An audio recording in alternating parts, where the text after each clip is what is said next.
లారీలకు లారీల ఇసుక border దాటేస్తుంది. Check పోస్టుల్లో చెకింగ్ చేయడం లేదు. లారీని ఆపే మగాడు కనబడడం లేదు. ఒక నియోజకవర్గం కాదు, ఒక ఎమ్మెల్యే కాదు, అయినా అంతా పగడ్బందీగా నడుస్తుంది. ఎవరో ఒకరే మొత్తం ఆర్గనైజ్ చేసి ఉచిత ఇసుకను అమ్మేసుకుంటున్నారని అర్థమవుతుంది. మరి ఆ ఒకే ఎవరు? ఇంత నెట్వర్క్ గుప్పిట్లో పెట్టుకుని కోట్లకు కోట్లు గుంజేస్తుంది ఎవరు? అధికార పార్టీలో ఉండి అధికారాన్ని ఇంత బాగా వాడేసుకుంటున్న ఆ ఒక్క మగాడు ఎవరు?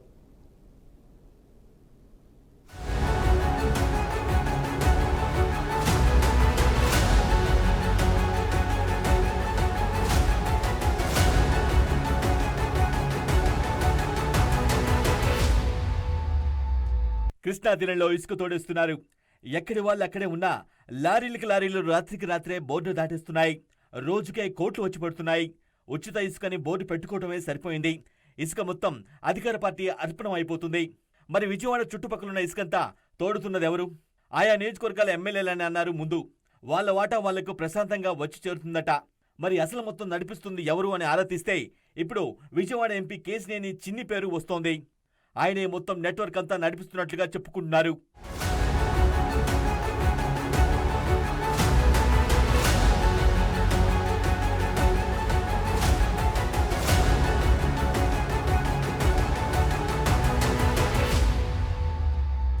అవును, ఎన్టీఆర్ జిల్లాలో ఎంపీ కేశినేని చిన్ని మాటే శాసనం.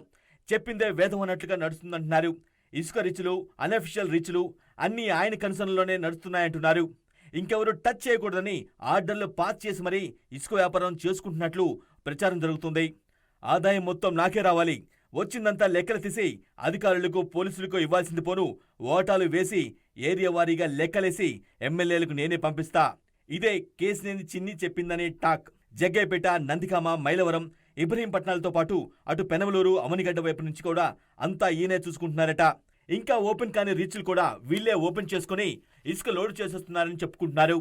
అంతేకాదు కొన్ని రేవుల దగ్గర అసలు మిషన్లు వాడకూడదు, కేవలం కూలీలతోనే ఎత్తించాలి. అలాంటి చోట్ల డైరెక్ట్గా మిషన్లు పెట్టుకుని లాగించేస్తున్నారట. అడిగే దమ్ము, ఆపే ధైర్యం ఏ అధికారికి లేదు.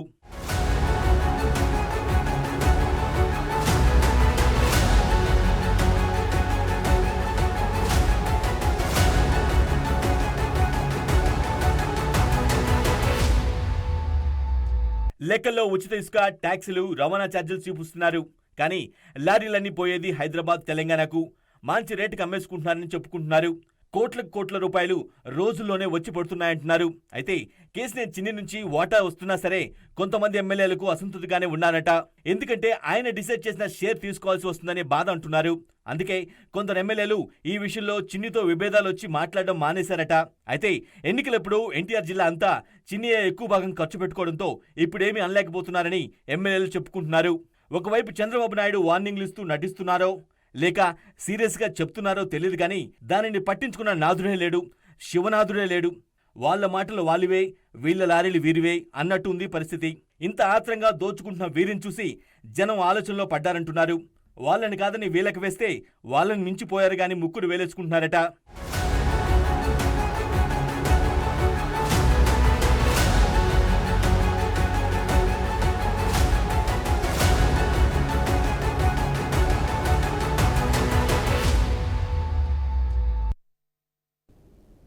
అల్పపీడన ప్రభావంతో ఏపీ వ్యాప్తంగా వర్షాలు దంచికొడుతున్నాయి. తిరుపతి జిల్లా రేణిగుంటలో భారీ వర్షాలు కురవడంతో మర్రిగుంట చెరువు పొంగిపొర్లింది. దీంతో చుట్టుపక్కల పరిసరాలు వరద నీటిలో మునిగిపోయాయి. వరద నీటిలో చిక్కుకున్న కుటుంబాన్ని ఎమ్మెల్యే బొజ్జుల సుధీర్ ఆదేశాల మేరకు సురక్షితంగా బయటకు తీసుకొచ్చారు. అనంతరం వారిని పునరావాస కేంద్రానికి తరలించారు. అధిక వర్షాలు కురుస్తున్న వేళ అధికారులు ప్రజలకు చెరువుగా ఉండాలని ఎమ్మెల్యే అధికారులను ఆదేశించారు.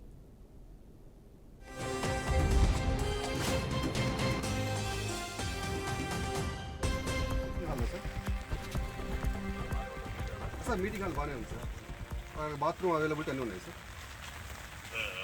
సార్ అక్కడ అకామిడేట్ చేస్తాం సార్. సార్ మన డిఎల్డిఓ గారు, భాషా గారు, మన ఈవాడీలు అంతా మొత్తం స్టాఫ్ అంతా ఇక్కడ ఉన్నారు సార్. గవర్నమెంట్ స్టాఫ్ అంతా సార్. సార్ పెడతాం సార్. సార్ నేను MPD sir, Renigunta sir. Sir ఉన్నాను సార్, గ్రూప్లో ఉన్నాను సార్. సార్ మార్నింగ్ కూడా మీరు పెట్టే మెసేజ్కి రిప్లై ఇస్తున్నాను సార్. అన్నసాంపల్లిలో వాటర్ ఫ్లో ఉంటే అక్కడ క్లోజ్ చేయించాను సార్. అత్తూరులో కూడా క్లోజ్ చేయించాను సార్. సార్ సార్ తప్పకుండా సార్ గ్రూప్లో పోస్ట్ చేస్తాం సార్ థ్యాంక్ యూ సార్ ఇప్పుడే చేపిస్తున్నాం సార్ ఒక హాఫ్ అన్ అవర్లో రెడీ అవుతుంది సార్ ఇంకా సార్ ఇంకొక 2 హౌసెస్ ఉన్నాయి సార్ అక్కడ కూడా నీళ్ళు అకామిడేట్ అవుతున్నాయి సార్ వాళ్ళు కూడా వెకేట్ చేద్దామని అక్కడికి వెళ్తున్నాం సార్